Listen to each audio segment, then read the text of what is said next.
You're listening to The Briefing, first broadcast on the 21st of July 2025 on Monocle Radio. The Briefing, in association with Addis.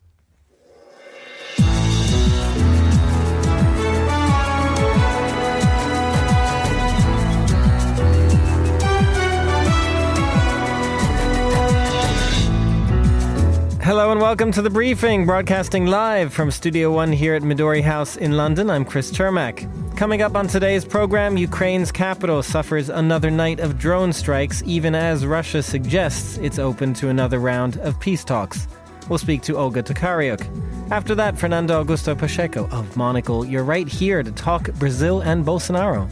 Yes, indeed, Chris. And also the worsening relations between Brazil and the US. We'll get into all of that. Faye will also head to the Philippines to check in on a president who's hoping for more favorable treatment from the White House. And then...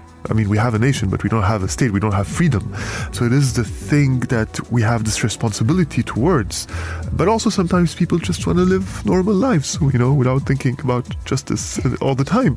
Georgina Godwin interviews French-Palestinian author Karim Katan. We'll also get the latest fashion news, including why Americans and Australians are turning to formal wear on their trips to Europe. All that right here on The Briefing with me, Chris Chermak.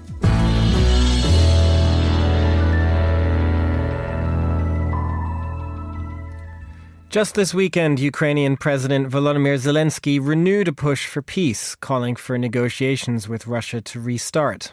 Last night, he appeared to get his answer in another punishing barrage of missiles and drones striking the Ukrainian capital, while Ukrainian strikes on Russia's capital managed to put a temporary halt to flights out of Moscow's airports. Nonetheless, there are some reports that a third round of negotiations between the two sides could be held later this week. Well, let's get more on all of this with Olga Tokariuk, Ukrainian journalist and Academy Associate at Chatham House. Olga, always good to speak with you. Perhaps we could start with just a recap of the last 24 hours, particularly what you're hearing from the Ukrainian capital. Hello, Chris, and thank you for having me again. Exactly, as you said, there has been another really tough night of a massive Russian and drone and missile attack on Ukraine, targeting the capital Kyiv, where civilian infrastructure has been damaged, like some kindergartens and schools, but also Kharkiv in the east of Ukraine, and also Ivano-Frankivsk in the very west of Ukraine, almost at the Polish border. Actually, the mayor of Ivano-Frankivsk said that this was the biggest attack on his region, on his city, since the beginning of the full-scale invasion. So we are seeing again this pattern, of Russia expanding the geography of its attacks, targeting cities and even villages very far from the front line and even from the capital. So according to official information, 450 drones and missiles were launched at Ukraine, and 427 were intercepted. That's what the Ukrainian Air Forces report. And the President Zelensky, in his address, he said that 2 people were killed and 15 injured in this attack. Olga, the last time, or one of the times that there was a heavy round of strikes, of course, prompted a reaction from Donald Trump in terms of, this new warning that there would be 50 days for ceasefire talks. Before we get to the ceasefire talks themselves, I just wanted to ask if you get any sense that there is a difference from Russia in the last week or so in how it is attacking Ukraine. Has there been any kind of lull since Donald Trump's announcement, or is it pretty much business as usual? Indeed, there has been a lull last week, especially on attacks on Kyiv during the visit of the U.S. Special Envoy Keith Kellogg. And, a lot of memes were even created in Ukraine, as Ukrainians always react with humor to, even the most dire circumstances, kind of advocating for Keith Kellogg to stay in Ukraine. Should Ukraine offer him, permanent residency, or what do we do to kind of encourage the U.S. envoy to remain in Kyiv as long as possible? That was really something very unusual, that for about 5 days in a row, there were no Russian attacks on Kyiv. And, my friends were able to finally get some sleep, a rare commodity in Ukraine these days. But he left at the end of the last week, and immediately Russian attacks on Kyiv and other places in Ukraine resumed. We've seen, this kind of another spike in attacks. I think this also kind of gives us an idea that, the statement, last week's statement of U.S. President Donald Trump, who said, he will give Russia 50 days, and then, maybe there will be new sanctions, maybe there will be some strict U.S. Measures introduced. It actually gives us a sense of reaction in Moscow that they are not really taking it seriously, that they are basically laughing at this, U.S., what it might see as a toughening of its stance, but Russia does not really see it this way. It's not really de-escalating its attacks.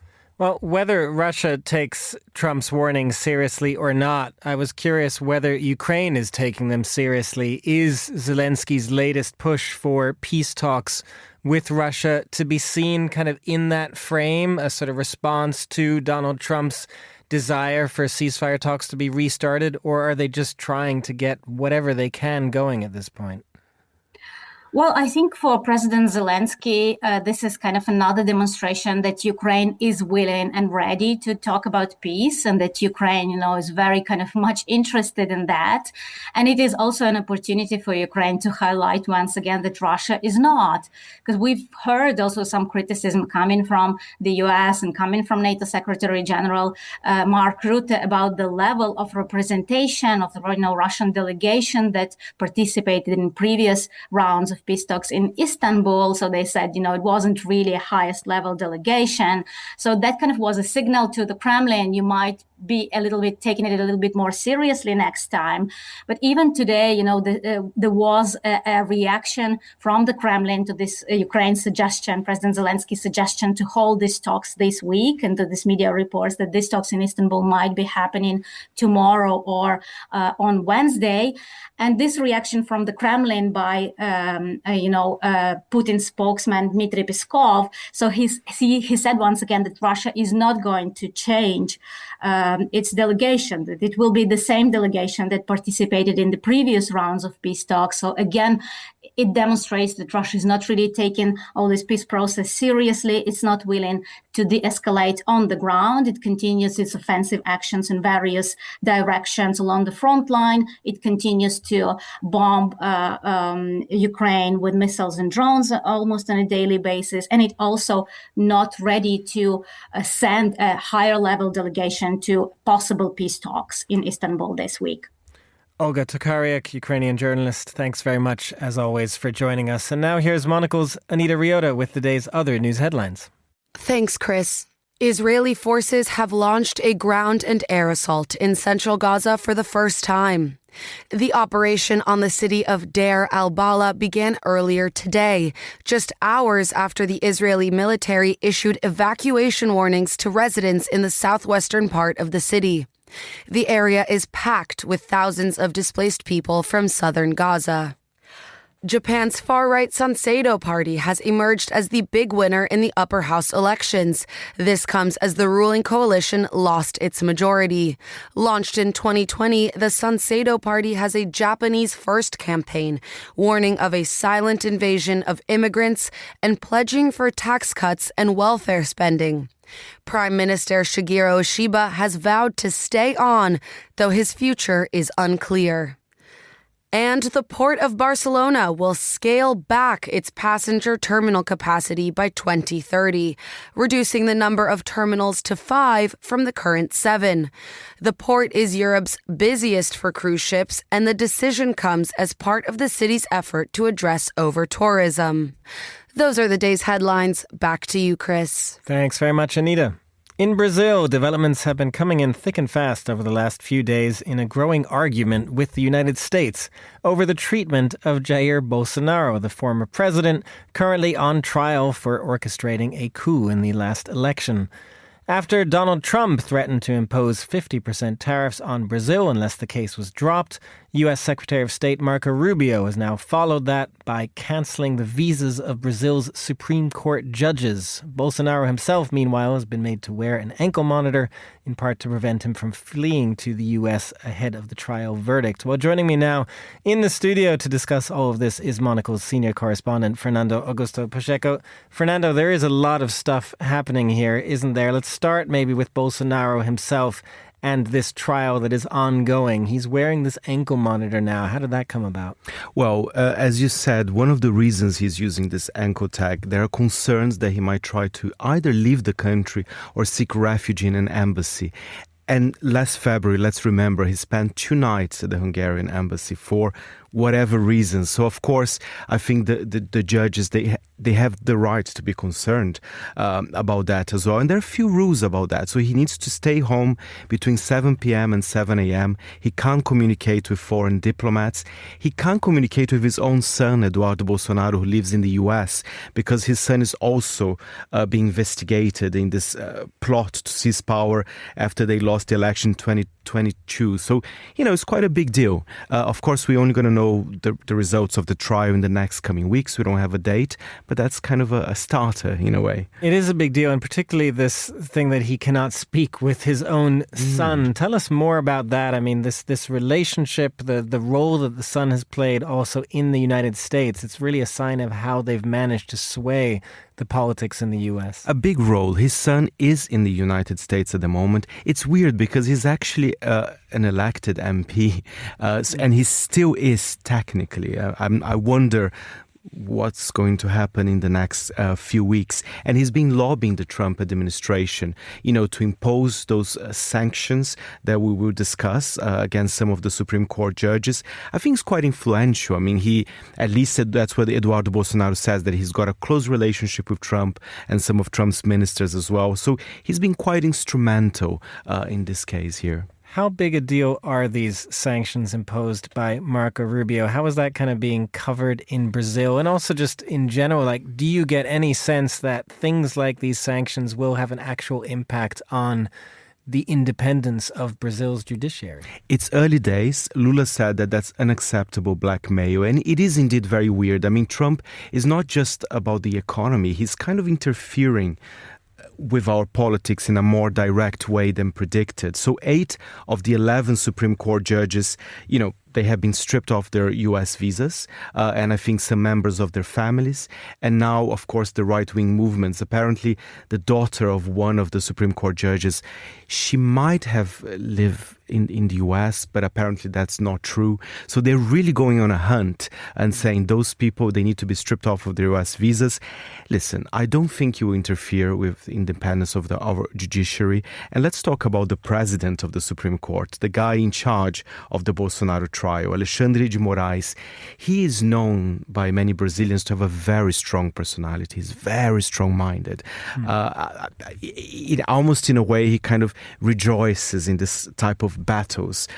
So he's not going to be swayed, in other words? Not yet. As I said, early days. I think somebody even joked saying, at least we have Paris. So they can go to Paris. They might not go to Washington, D.C., but they might go to Paris. But listen, the U.S. is a big market. The tariffs are not implemented yet.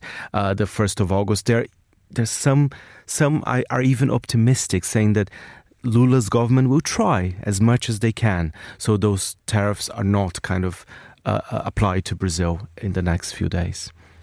And in terms of just the independence of the judiciary and how this trial has been perceived in Brazil, I'm curious, Fernando, has there been any question about whether this is sort of one government going after the previous government? How has this been playing out, and how has it been playing out, particularly with the U.S.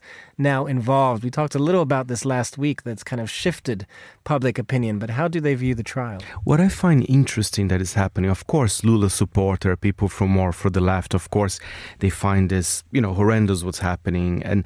But even people from the right, I've been reading some conservative newspapers that, in the past they used to defend Bolsonaro, even Trump at times, but they're being very critical of the tariffs, and they are shocked that someone from the Bolsonaro family are even lobbying Trump for potentially apply those tariffs. So there's been a huge backlash. Our biggest weekly magazine, there's a picture of Lula.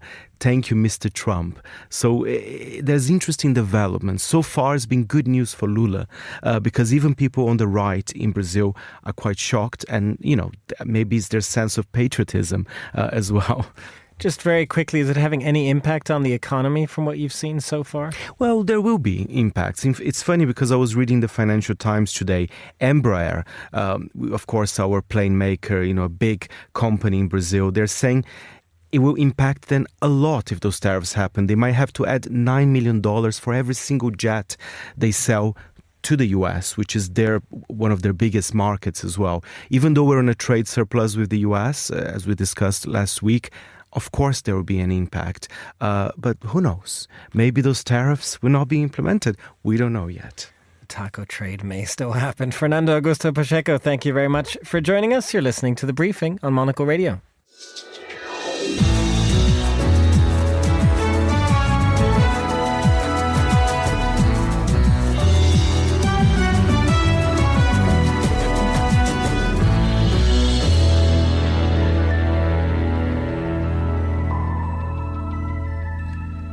You are back with The Briefing. I'm Chris Chermak. The Philippines President Ferdinand Marcos Jr. is the latest in a line of leaders getting an audience with Donald Trump at the White House this week, hoping for a mix of trade and security assurances at a time when the U.S. is pulling back from both.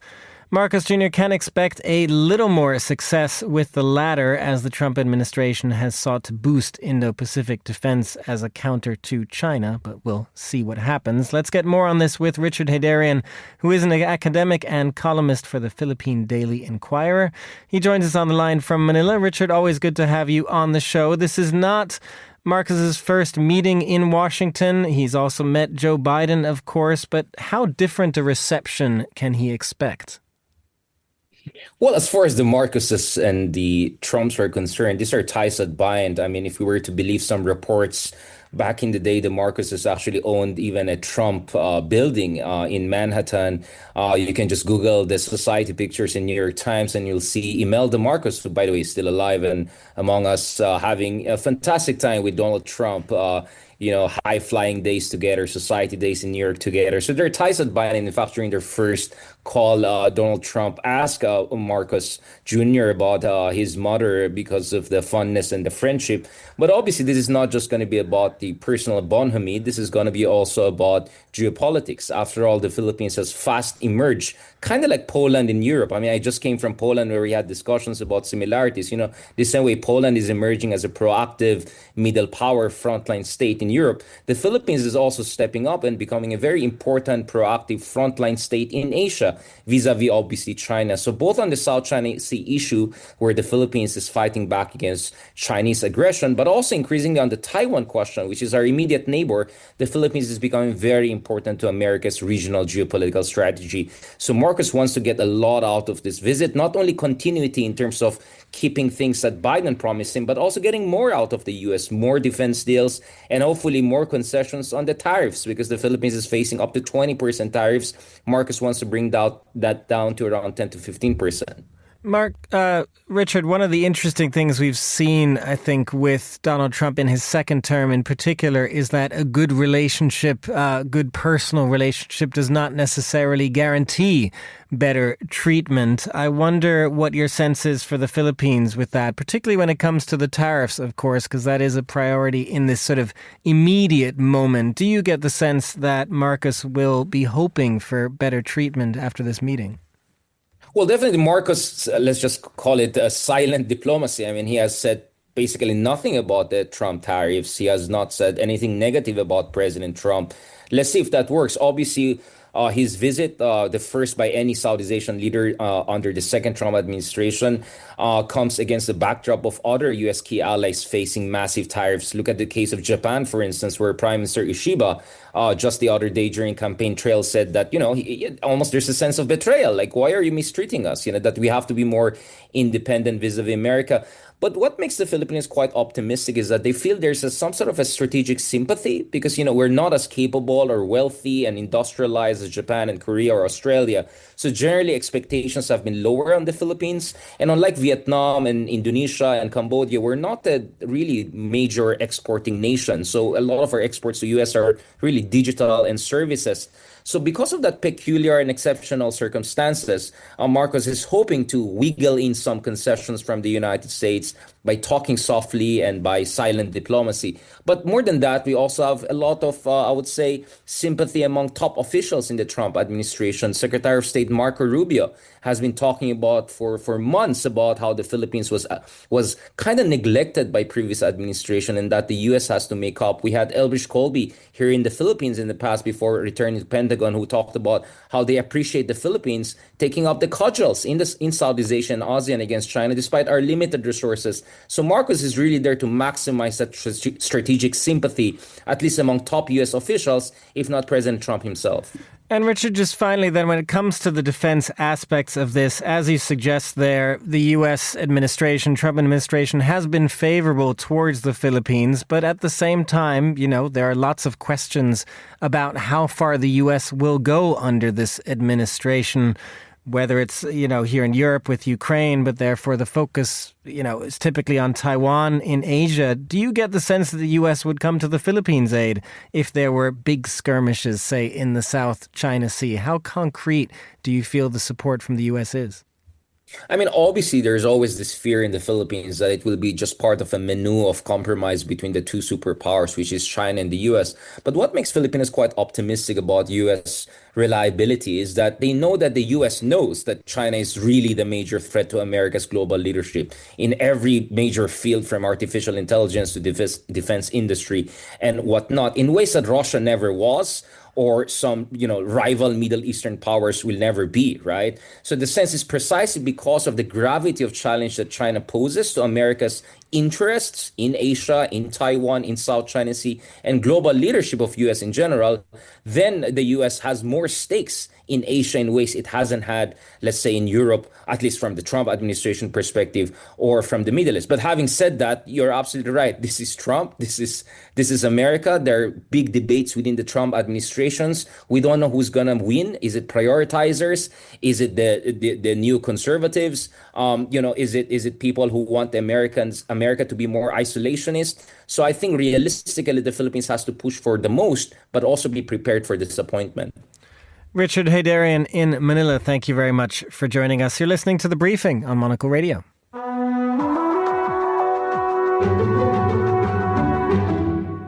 Now, Palestinian stories show an intimate and raw detail of the country among its current state of war.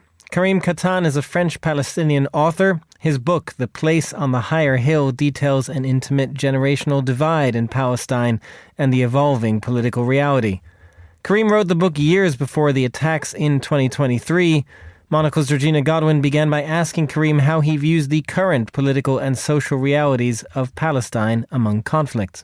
So I've been touring with the novel in English, and I've done readings, and sometimes some of the excerpts I read feel to me very uncanny, because they speak to things that we as Palestinians are going through right now, as there's an ongoing genocide, there's the annexation of the West Bank, everything is in such a state, and it's already there in the novel. It's not that I'm particularly visionary, it's just that anyone who had been in the West Bank for just a couple of weeks could have partly guessed in general where we were going. And my anxiety as a Palestinian let's say, when I wrote the book 2018 or 19 about vanishing, wasn't misplaced. The signs that more violence was coming our way or was going to be unleashed were there. And this is something I realize now as I have to look back on what I wrote back then.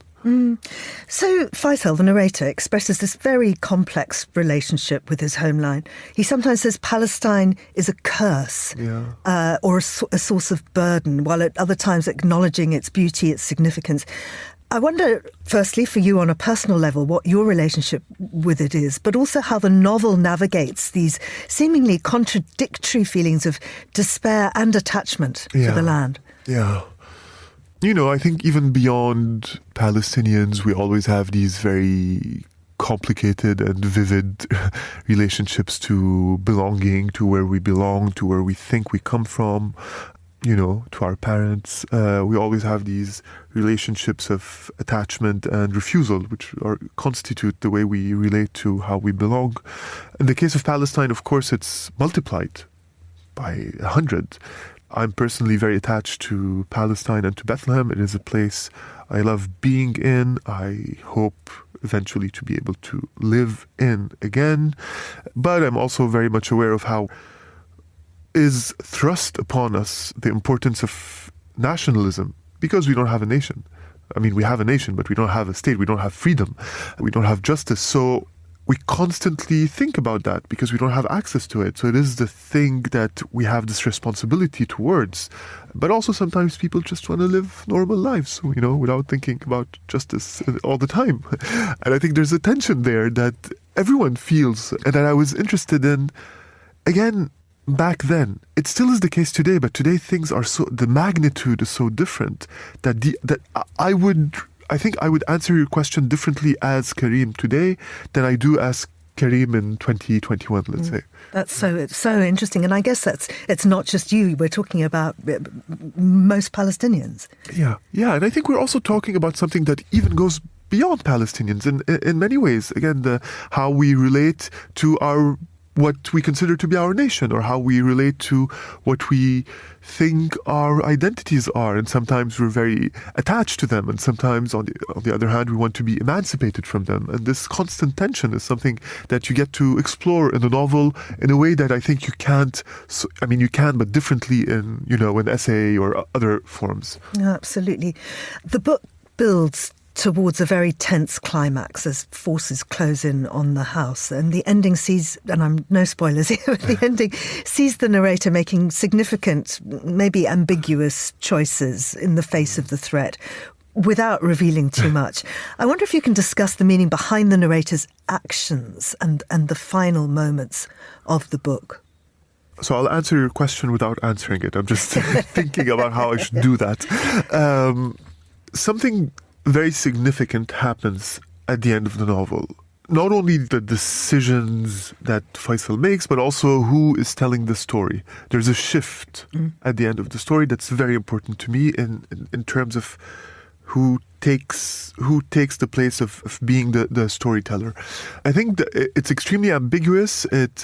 The story ends in types of violence that are either political or they're not, basically. And I didn't want this to be resolved. I didn't want to resolve whether this violence had deep political meaning or it was completely a way of reveling in gratuitous violence. It's very hard to answer your question without saying what I'm talking about. But I would like to point out that also the fact that there's a shift in who is narrating the story at the end, for me, is also the sort of the crux of the story happens as we shift from one speaker to another. And in a way that reflects what you were saying about yourself. The Karim of today is not the Karim of 3 years ago, I suppose. Yeah, I mean, we change and things change, and this is also what I love, really deeply love about novels, is that I don't know if they're timeless, but at least they operate under a different timeline than we do, and they change as times change, and they can address their moments in different ways. They're not like a novel is not an op-ed, so it can have a lot of contradiction in itself. It can say one thing and the other. A novel can lie. It can be bad. You get to do all these things in a novel, and you get to explore how contradictory as a people, as individuals, as a species, we are.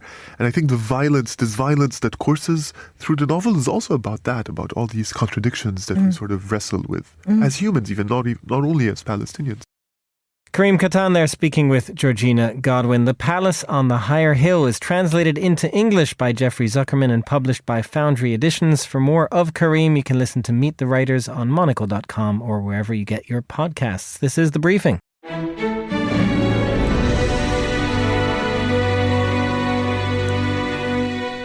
Finally, on today's show, it is time for a roundup of fashion news, and joining me for that right here in the studio is Grace Charlton, Monocle's associate editor for fashion and design. But we're keeping your fashion hat on today, aren't we, Grace? Exactly, and there's no one I'd rather discuss fashion with than you, Chris. I mean, I am the expert of fashion at Monocle, obviously. I'm just going to put myself out there, and we're going to start with exciting news from Marnie, which I obviously know everything about, but do enlighten us. It is exciting. Marni is an Italian brand, and they have announced a new creative director. Her name is Meryl Rogge. She's Belgian. She worked at Marc Jacobs and then at Dries Van Noten for many years. And I'm particularly excited about it because it's a female creative director. And, you know, we've talked about it on the show before, that there's this carousel of, you know, creative directors coming in and out. And it's been very male heavy, apart from Louise Trotter at Bottega Veneta. So I think it'll be really interesting to see how she succeeds Francesco Riso, who was her predecessor. Do you have a sense of what she might bring?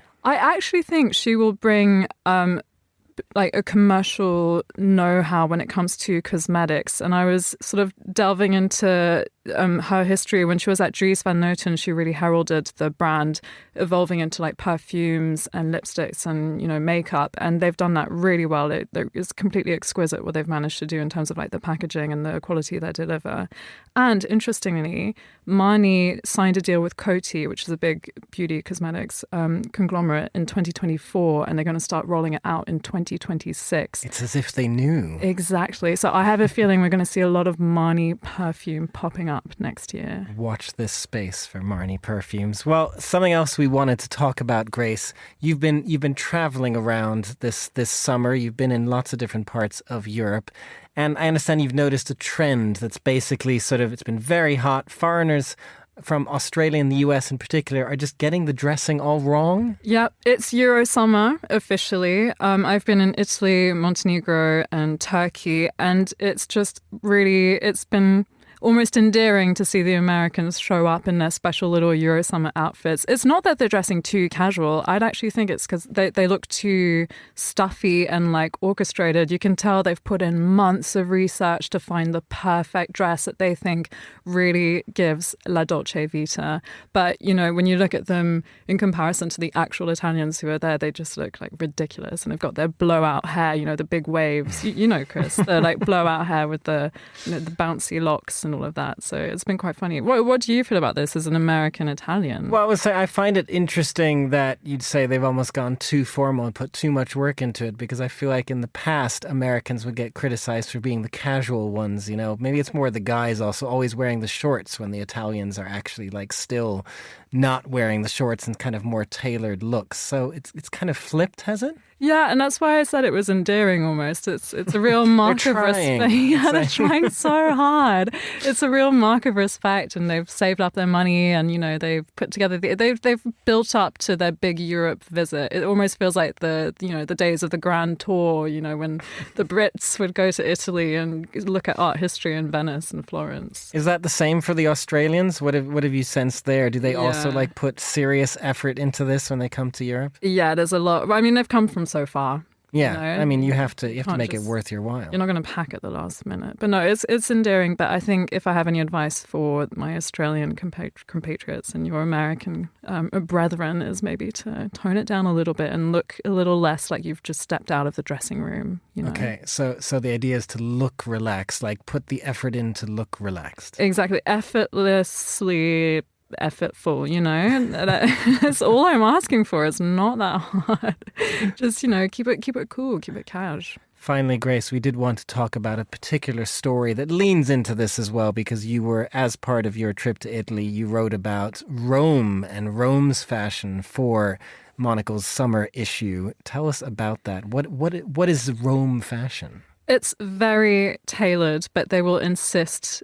Every Roman I spoke to who were wearing like impeccable suits and shirts in 33-degree heats and not sweating at all, they were just like, oh, Roman. Of course not sweating. Yeah, they were just like, Roman style is casual. It's just, you know, easy and breezy. And I was like, you don't look particularly casual to me. You look very chic in in your loafers and everything. But I think they just it's part of their DNA. So I would recommend. Is that just in denial, though? Then no, I think it's just how they're brought up. With a tradition of la bella figura and putting in the effort to look good every day, not just on your summer holiday. Every day of the year. And then in contrast to these beautifully suited Roman men, you would see the sort of strangely dressed tourists ambling past. It was quite beautiful. I'd recommend picking up a copy of the July-August issue of Monocle to look at that photo reportage. Absolutely. We will recommend to all of our listeners to pick up Monocle's summer issue. That was Monocle's Grace Charlton. Thanks very much for joining us. That's all the time we have for this edition of The Briefing.